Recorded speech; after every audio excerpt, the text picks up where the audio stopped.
Hello friends, कैसे हैं आप सभी। आशा करता हूं कि आप सभी ठीक होंगे। आज की इस वीडियो में मैं आपके लिए लेके आया हूं इतिहास का एक नया टॉपिक जिसका नाम है वैदिक सभ्यता। उसके बारे में मैं आपको फुल डिटेल दिखाऊंगा। तो चलिए देरी ना करते हुए वीडियो को स्टार्ट करते हैं। वैदिक सभ्यता।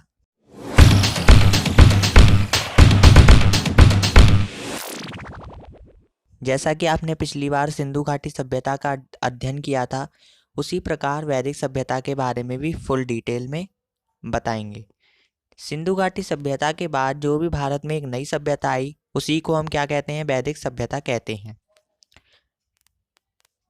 सिंधु घाटी सभ्यता के बाद भारत में जिस नवीन सभ्यता का विकास हुआ उसे ही हम आर्य अथवा वैदिक सभ्यता या वैदिक काल के नाम से जानते हैं। वैदिक सभ्यता या वैदिक काल की जानकारी हमें मुख्यतः किससे मिलती है? वेदों से मिलती है। वेद सबसे प्राचीन है।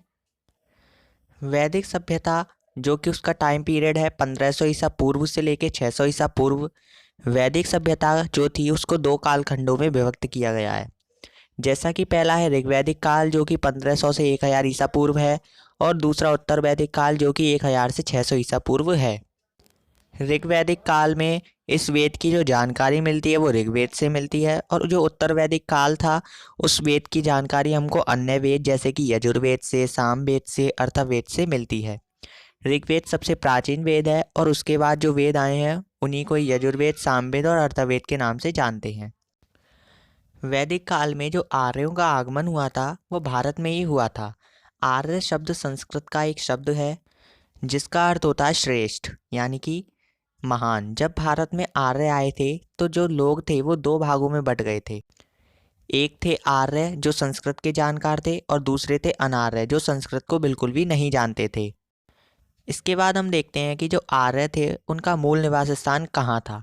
जैसा कि मैक्स मूलर ने कहा था कि मध्य एशिया से आए हैं आर्य, दयानंद सरस्वती ने कहा था कि तिब्बत से आए हैं, और बाल गंगाधर तिलक ने कहा है कि वह उत्तरी ध्रुव से आए हैं। यानी कि अलग अलग लोगों का अलग अलग मत था कि आर्य कहाँ से आए हैं। आर्य सर्वप्रथम पंजाब एवं अफगानिस्तान में आकर बसे थे। प्राचीन समय में जो पंजाब और अफगानिस्तान था वह पाकिस्तान का ही हिस्सा था, लेकिन अब पंजाब भारत के हिस्सा बन चुका है। यानी कि प्राचीन पाकिस्तान के पास आर्य सर्वप्रथम बसे थे। इसके बाद यह एक ग्रामीण सभ्यता थी। आर्यों की भाषा संस्कृत थी। आर्यों की प्रशासनिक इकाई 5 भागों में बटी हुई थी, जैसे कि कुल, ग्राम, विश्व, जन, राष्ट्र। आर्य सर्वप्रथम ईरान से आए थे, कुछ समय बाद भारत में प्रवेश किया। भारत में आर्य सबसे पहले सप्त सैंधव क्षेत्र यानी कि जो 7 नदियों का क्षेत्र है वहाँ पर आकर बसे थे। वैदिक साहित्य के अंतर्गत वेद जो थे वो 4 थे: ऋग्वेद, सामवेद, यजुर्वेद और अथर्ववेद। वेदों के संकलनकर्ता जो थे वो थे महर्षि कृष्ण द्वापायन व्यास को माना जाता है।